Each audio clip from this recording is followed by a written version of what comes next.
screen. We've talked about the split screen in the country right now. The American people are wise. Ronald Reagan used to remind us you can trust the American people, and we do.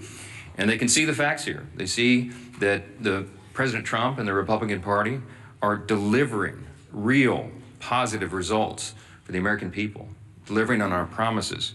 We passed the Working Families Tax Cut, which is the largest middle-class tax cut in American history. We signed into law as part of that, no tax on tips, no tax on overtime, big savings for those on Social Security. We strengthened Medicaid with popular, common sense reforms that strengthens the program.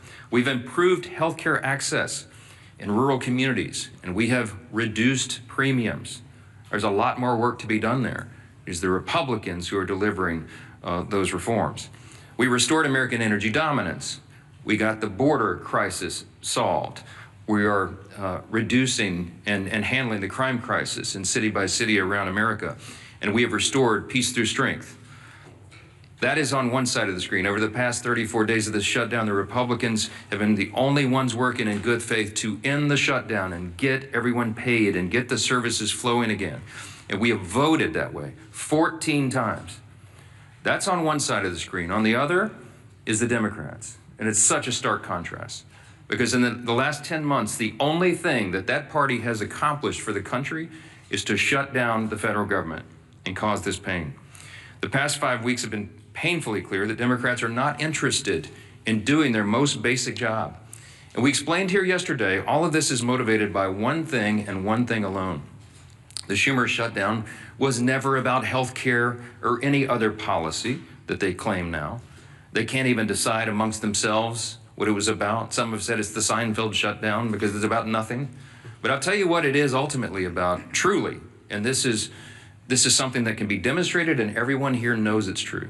As I summarized yesterday, the Schumer shutdown was never about health care or any other policy. It is about fear. It's about fear. Right now, the Democrats fear political retribution from the far left activists in their party more than they fear the consequences of keeping the government closed for weeks on end. They fear political retribution from far left activists more than families going hungry and workers missing paychecks. That is a fact that they are demonstrating day after day and vote after vote. It's gotten so bad for them that even their traditional allies are losing patience now. The head of the Teamsters Union had a blunt message to Democrats a couple of days ago, quote, "American workers are not bargaining chips. Senators need to stop screwing around and pass the House-passed clean short-term funding bill," unquote. And it's not just the Teamsters, as you know. AFGE, the largest union of federal workers, had the same plea. And so did the National Association of Air Traffic Controllers, the Coalition of Airline Pilots Association, the NetJets Association of Shared Aircraft Pilots, the Allied Pilots Association, Southwest Airline Pilots Association, the New York Steamfitters Union. It goes on and on and on. These organizations have traditionally backed the Democrats for decades. That has been true. They represent tens of thousands of working Americans, all these associations together. And now they're calling on the Democrats to drop their partisan demands and reopen the government. Stop inflicting this pain on the American people because you are afraid of your far left base. And how did the Democrats respond to all this? They're gaslighting the American people and even their own base. The truth is the Democrats have lost touch with working Americans because they've simply stopped listening and stopped serving them. And every few months, after leaning harder into their woke identity politics, they commission an expensive study to try to figure out why working class voters have completely abandoned them in the Democrat Party. Here's a recent finding. This is a left-leaning research group that surveyed 3,000 working class Americans. This was published in Politico November 2nd. Quote, this is the finding: working class voters perceive Democrats to be woke, weak, and out of touch, too focused on social issues, and not nearly focused enough on the economic issues that impact everyone every day, unquote. And here's the kicker. They also said working class voters, quote, can't name what Democrats stand for other than being against Donald Trump. Well, good luck with that as a message to the people. Of course, you don't need a months-long study to tell you that Democrats are woke and weak. You simply need to look around. As the Democrats continue to pander to their radical base of affluent progressives, President Trump and Republicans are building a new multi-generational coalition of voters that is grounded in common sense. Since November 2024, Republicans have welcomed record numbers of Hispanic and Latino voters, Black and African American voters, Jewish voters, union workers, young people, all these different segments of the population, and they came in large numbers. People everywhere can see clearly who's fighting and voting here every day and delivering for them. And I'll say this clearly to every hardworking American in any place who's missed a paycheck, anyone who has been made to suffer because the services, the health services you rely upon, or the food and nutrition supplement for your family, anyone who is hurting, you have a home in the Republican Party. You have people here who are elected by their constituents to come and do their job, and they do it. They're voting to support you, to make these programs available, to ensure that the people in need have them. And the Democrats, by stark contrast, are doing the exact opposite. With federal workers entering their 5th week without a full paycheck, Democrats ought to be taking a hard look in the mirror. Will they continue to bend the knee to their radicals who run their party? Or will Democrats finally do something to serve the working Americans they abandoned long ago? If we said here all along and every day, we come in and tell you the same thing. Democrats made the deliberate choice to shut down the government. And only Democrats can put an end to this madness by making the deliberate choice now to reopen the government. Today is a big election day. In these blue states, we certainly hope for a surprise, but I mean, it won't be a big surprise if the front runners, the Democrats, the radicals, win some of these elections. We're watching New York City very closely, as you all know, and so is Chuck Schumer and Hakeem Jeffries. And they're terrified the Marxists are taking over their party, and the evidence today may show that that is true. Now, until Democrats decide to do the right thing, we expect working Americans to continue to flee the Democrat Party and find a home with the Republicans, and we welcome them with open arms, and we'll keep fighting for them every day.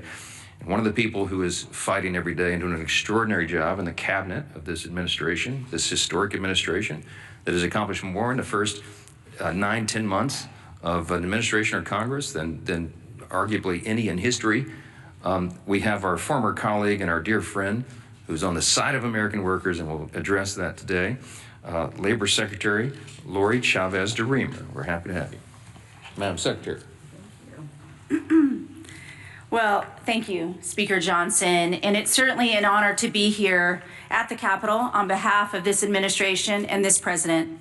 Speaker Johnson, I want to say thank you to you and my former colleagues. House Republicans did their job more than 5 weeks ago by voting for this continuing resolution. How do I know this? Because I did the same thing 5 different times when I was a member of the House.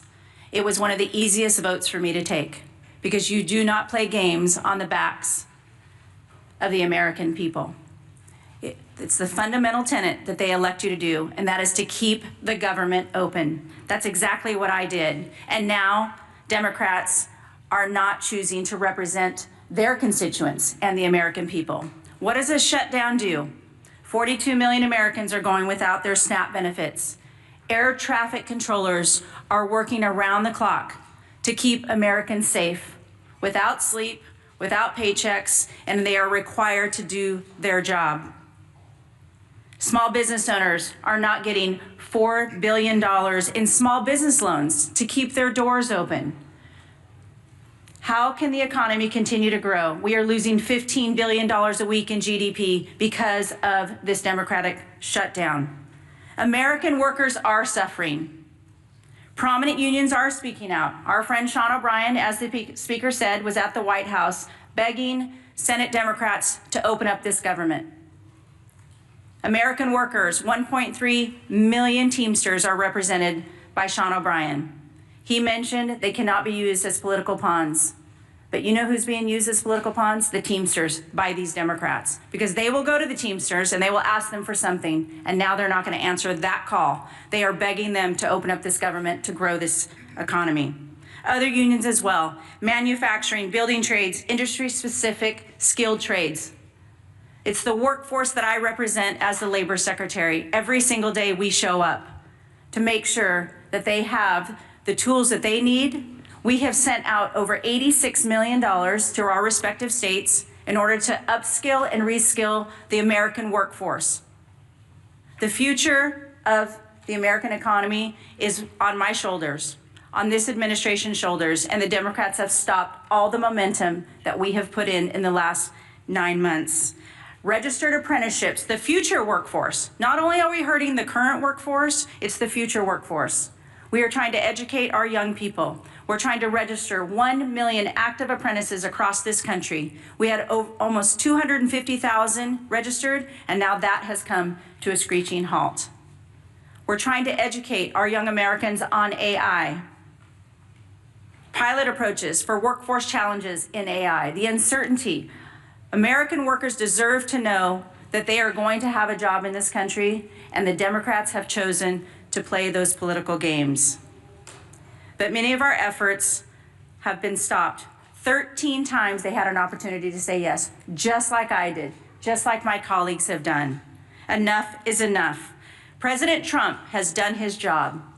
Not only has he leveled the playing field with tariffs, not only has he welcomed great trade agreements, he has worked most recently with South Korea and Japan to bring hundreds of millions of dollars back to this country for the shipbuilding trades. I have been working around the clock to make sure that we can protect our national security for this country, and now that has also come to a stop. We are hurting American workers. We need to get them back to work. We need to grow this economy. We need to get their paychecks back in their hands so they can provide for their families, put gas in their cars, pay their mortgages, turn on their lights. I'm talking to all of you American workers out there. We're here for you. We're going to continue to fight through this shutdown, and I am begging these Democrats to show up, do their job, and open up this government. 35 days is far too long for the American people. Enough is enough. I'd like to turn it over now to my Chairman Wahlberg, Education and Workforce Committee. And again, on behalf of the President, it is an honor to serve him. It is an honor to serve the American people, and an honor to get up every single day and do this job for the American men and women of this country who are building back the United States. Thank you. Well said, Madam Secretary. And I've worn out my voice, Mr. Speaker, over the course of the last 5 weeks, all across my district, from Lake Erie to Lake Michigan, from Detroit to Grand Rapids, from South Bend to Toledo, Ohio. Getting the message out, the Republicans did what we needed to do to keep this country moving forward. We were willing to negotiate on everything and anything, but do it in a way that doesn't have a punitive impact upon the citizens we are so privileged to serve. And Madam Secretary, we're looking forward to Workforce Pell being initiated and getting more people trained for the workforce for the jobs that we need. And this stutter that's gone on now for 35 days doesn't help us get it up and running well as a result of the One Big Beautiful Bill and what we've done there and many other things for education and the workforce. It's now been over a month since Democrats shut down the government, and the American people are feeling the impacts. Workers and families don't know when they'll receive their next paycheck. Service members and men and women who keep us safe may not be able to feed their families. Air traffic controllers are working double shifts along with TSA that I greeted last night and thanked for working without a paycheck in sight. These are proud Americans who are working hard to keep our communities running, and the Democrats are making sure they won't get paid. The Democrats are making sure they won't get paid. Did I make that clear? We've tried to do that all across the media networks in Michigan, and I think it's working. Similarly, businesses across the country are facing mounting uncertainty. Groups like the Job Creators Network and National Restaurant Association are raising the alarm about millions of workers and businesses at risk of closing because of the shutdown. And according to the American Hotel and Lodging Association, the economy loses $31 million per day from lost hotel revenues. Virtually every sector of our economy is hurting because of this foolhardy Democrat shutdown.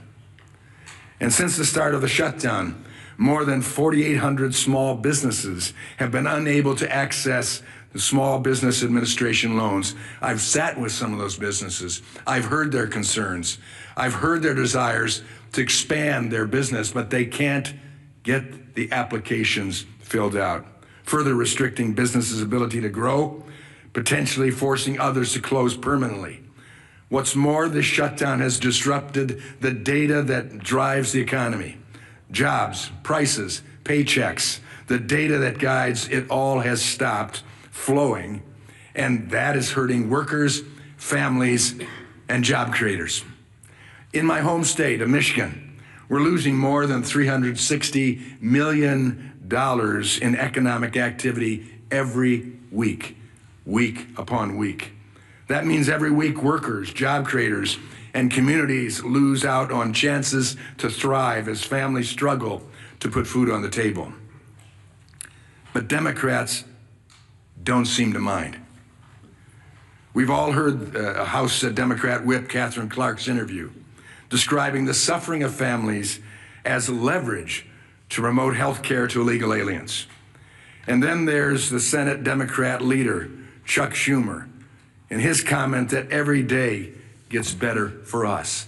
How cruel, how unfeeling, how uncaring. Clearly, the Democrats are so wrapped up in DC politics, they've forgotten what really matters, helping the Americans thrive.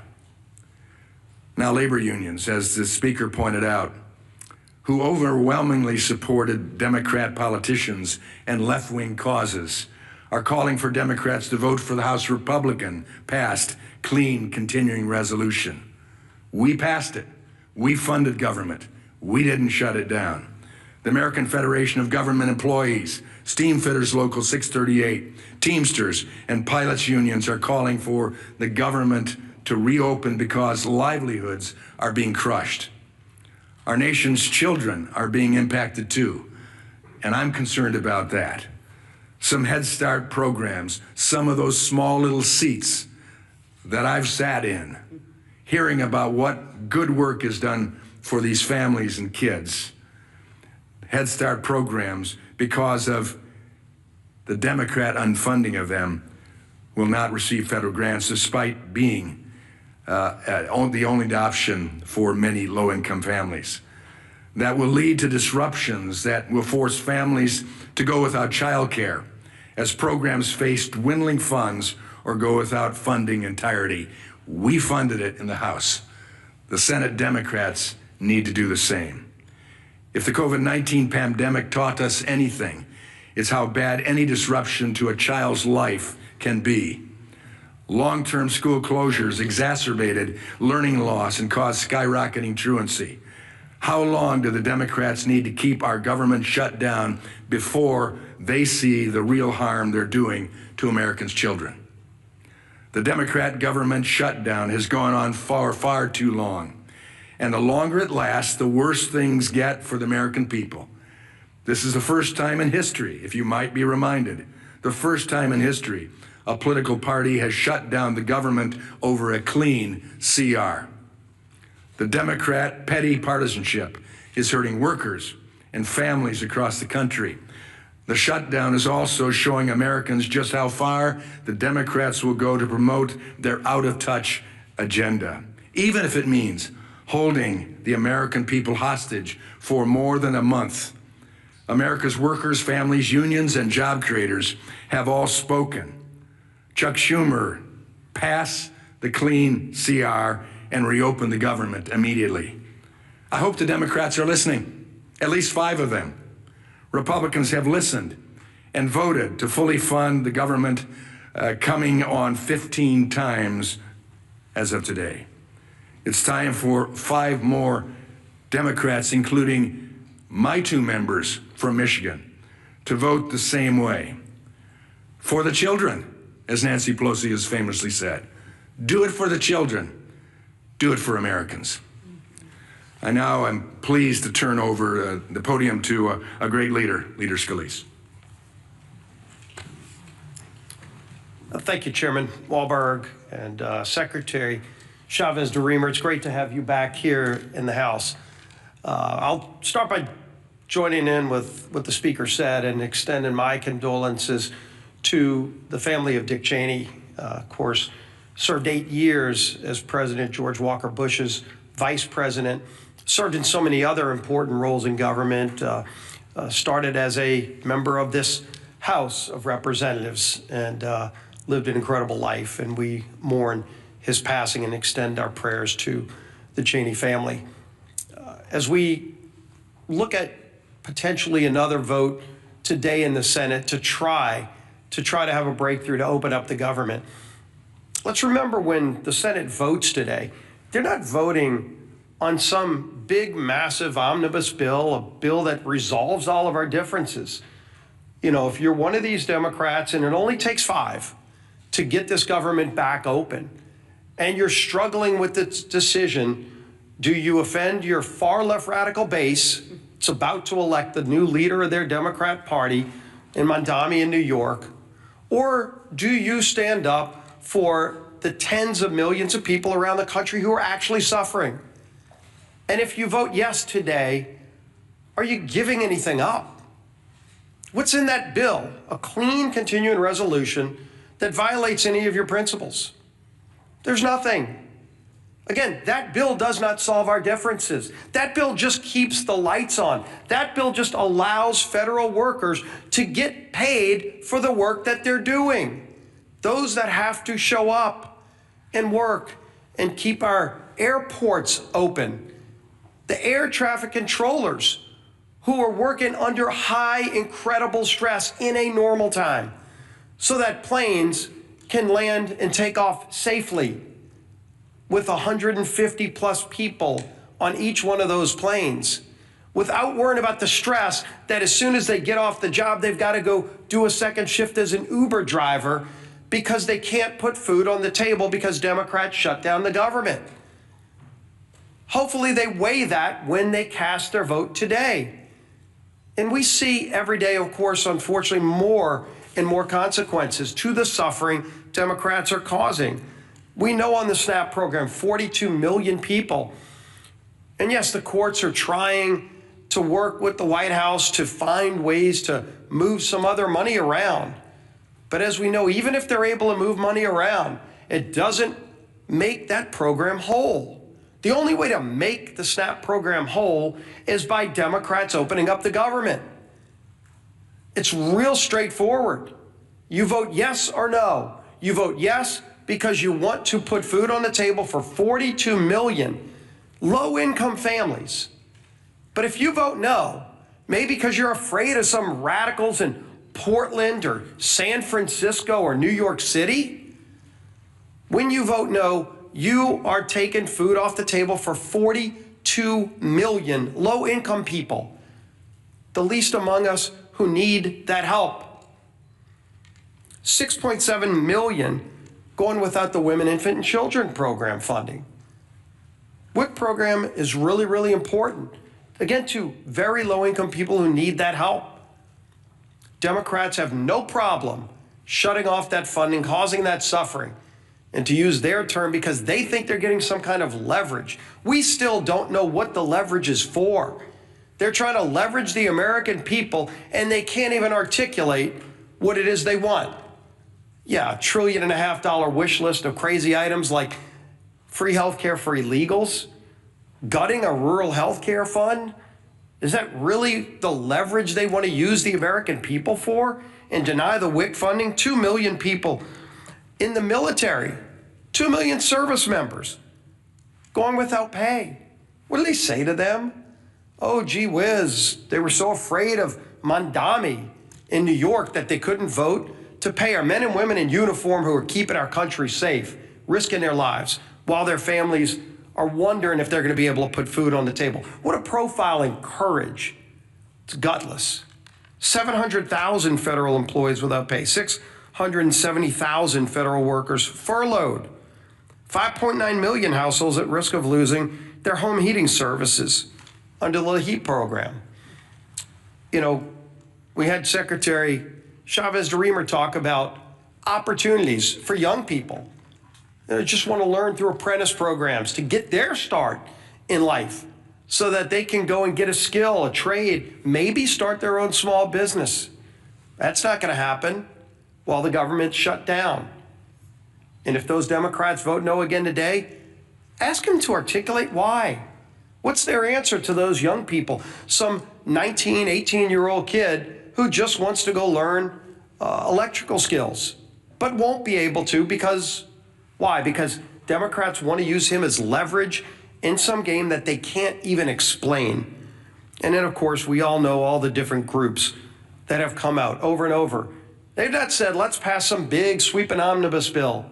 They've just said, pass the clean CR that the House passed over a month ago. The National Air Traffic Controllers Association, American Federation of Government Employees, Teamsters, Coalition of Airline Pilots Association, Airline Pilots Association, NetJets Association of Shared Aircraft Pilots, Southwest Airline Pilots. Additionally, United Airlines, Delta Airlines, American Airlines, Southwest Airlines have all called for the same thing, is for the Democrats in the Senate to pass the clean CR. The message couldn't be clear. Their mission can't be more direct. You just show up today and do your job and vote yes. Doesn't solve all of our differences. It just gives us a few more weeks to start negotiating our differences on so many things, but while not holding the American people hostage. End this madness, Democrats. Open up the government. Our whip, Tom Emmer.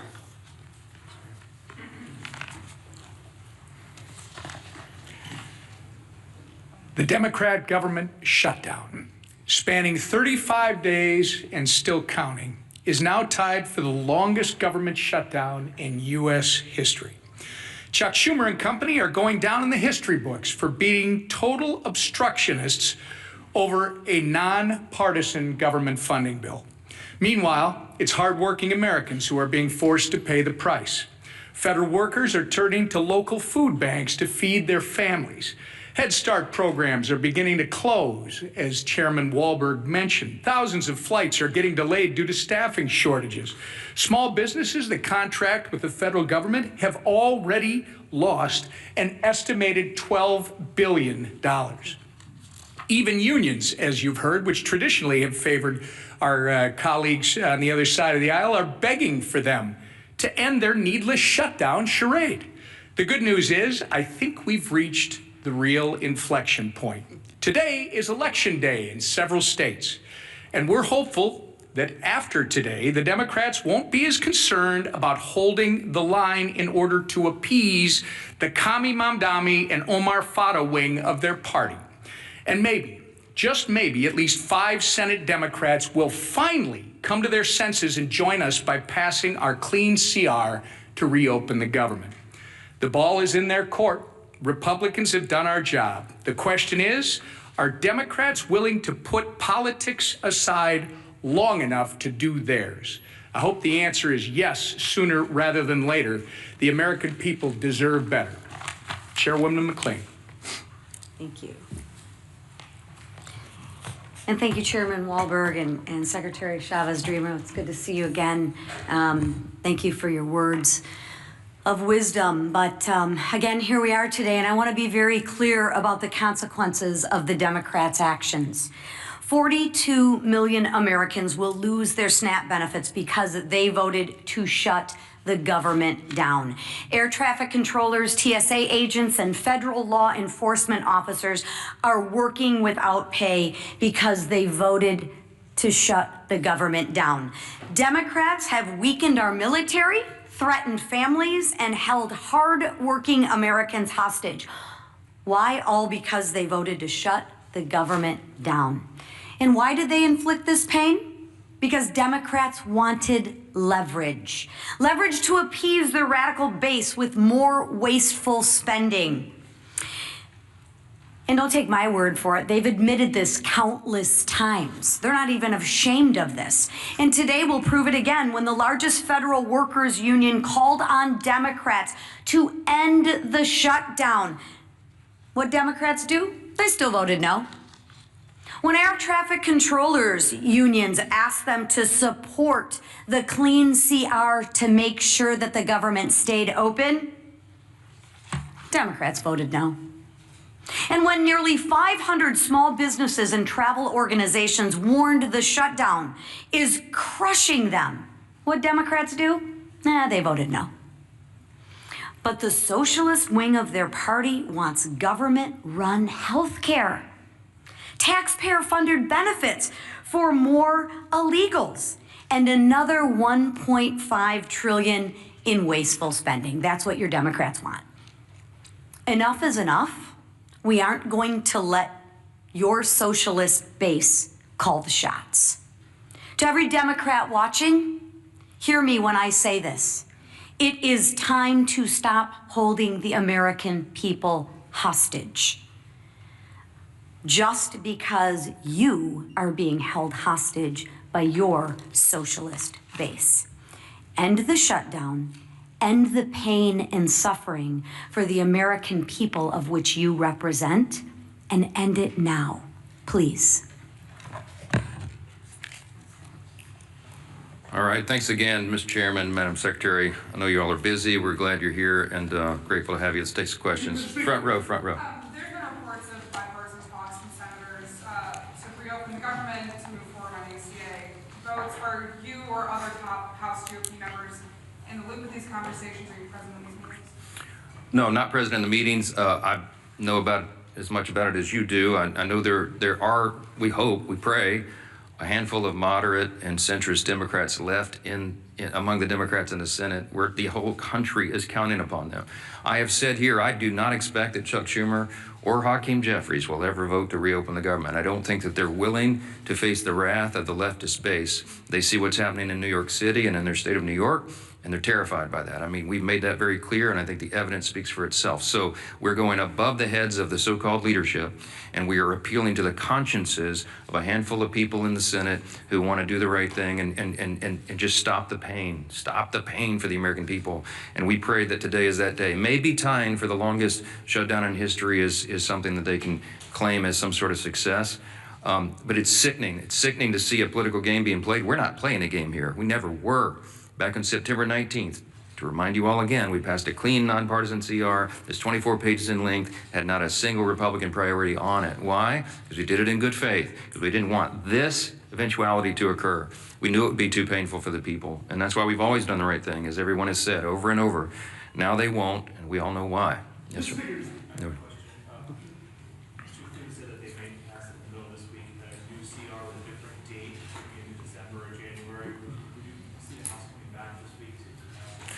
If the Senate passes something, of course, we'll come back. We're running out of clock. Obviously, we put 7 weeks on the clock. That was remember, the bipartisan arrangement that was made between Democrats and Republicans in the House and the Senate, in consultation with the Senate, bipartisan, bicameral agreement that they needed 7 more weeks on the clock. Because once we got to the end of the fiscal year, September 30th, there would be that much more time needed, they estimated, to finish the government funding appropriations process.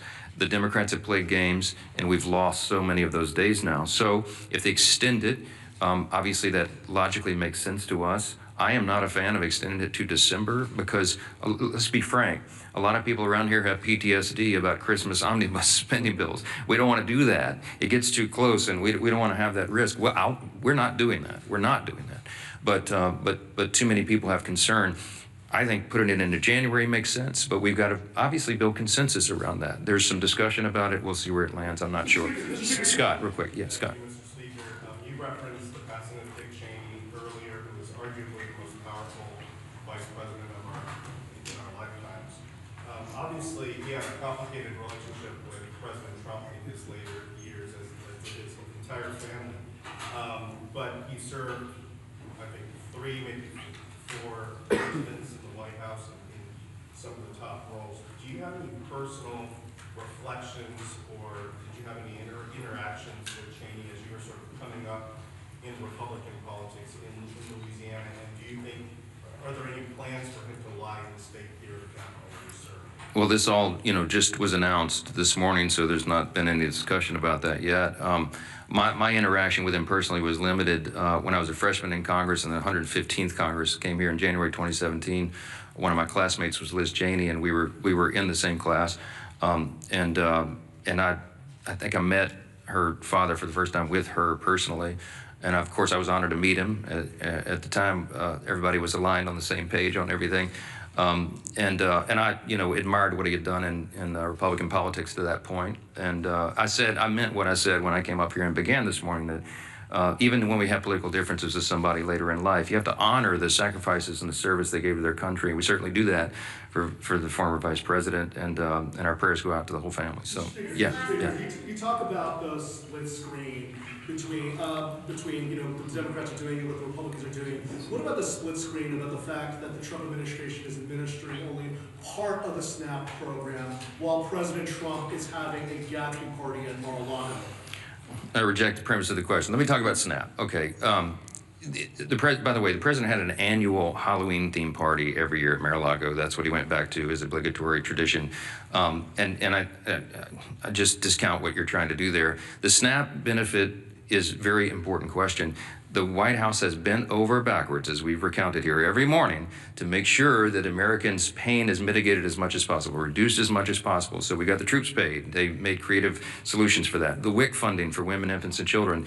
And SNAP came to a legal crossroads because the legal analysis said that you could not use the contingency fund if the underlying fund was not flowing. I've explained that into detail here multiple times. Two courts disagreed. So what did the president do? In good faith, showing again that he's willing to bend over backwards to help the American people when Democrats are not, he went to the court and said, fine, show me how to do it, because we don't see the path. And so the courts have ordered that. They filed a brief yesterday, or some response yesterday in the court, that they'll give as much as is there. Remember, the contingency fund only has roughly $5 billion, and it costs roughly $9 billion for a month of SNAP benefits. So I think the arrangement is they're going to give half, at least half, to everyone. But here's the problem: it's very complex, is that it's administered through the states, and you have to recalculate all the allocations and how the checks go out. It's not, you can't just flip a switch and do that. It's a lot of work that goes into it. So I can tell you that the president is dialed in on this. The president is trying to protect and cover the American people, as he always does. The president is trying to get the government open again. And the Republicans have voted 14 times to do it, and the Democrats have voted 14 times not to do it, to keep the government closed. That's the story. And I don't know why there's any confusion about this at all. They're going to do it again today. My prediction is the Democrats are going to vote for the 15th time to shut their government down, and they're going to look down their noses at the people who are struggling, who are suffering, can't put food on the table, who can't pay their bills because they're playing games over here. It is absolutely unforgivable in my view. And I wish more of you would give them a tougher time. Yes, last one. Are you going to be LSU coach? A question for the Secretary, if I may. I'm just curious if you can kind of tell us what we know about how the shutdown has impacted the labor market. Obviously, with the Bureau of Labor Statistics folks being furloughed, I'm curious what we do know so far about how this has impacted the job market, and if we will really be able to get a full picture, or will it take the shutdown ending for us to be able to get a full picture? Yeah, thank you for the question on the Labor Department, and specifically BLS, the labor statistics, how important those data points are in order for the markets, in order for employers to understand what the workforce is needed. We are not able to release a lot of those reports because we have those furloughed employees. So once the government is open, we will get right back to work in releasing that. We released one report earlier this month because that was required by law, and the CPI, in order to talk about Social Security checks for 2026, that had to be calculated. So we brought some workers back for that, but we will not be able to release the other data points. As far as the Department of Labor goes, as was mentioned, when we're talking about the SNAP program, one of the other programs that we're definitely concerned about, and we've sent letters out to all 50 states, is unemployment insurance. As delivered by those states, that will be the next thing that we have to be concerned about. If people stop receiving their unemployment insurance, will be another detrimental fact to the American workforce. So that is what we're focused on now. We need this government open. We need to get back to work for the American people. The American workers deserve to know where their next paycheck is coming from, and the American economy deserves the American workers there. So yes, this is impacting the labor force. I would imagine we're going to see more and more things every single day that this government is shut down. It is going to affect the American economy. And so we're working hard at the Labor Department to make sure that we can keep everything running that we can. But right now at this point, we're working off our back the back heels of us, and we have to do everything we can. So it's important to get as many statistics out as we can, but we haven't been able to do so. So we're working hard for the American people. We need this government open to do so and to continue. Thank you. Real quick, do you support ICE raids in districts like Speaker Johnson's district, the Republicans up here on stage, in the agriculture and hospitality sectors? Well, one of the things we focus on is all of the programs in order to support the American people. Certainly, the president has been clear. We secured that border. We're going to continue to work on behalf of this administration to focus on the American people, American first policies, and the American workforce. Thank you. Thank you. What about LSU? Thank you.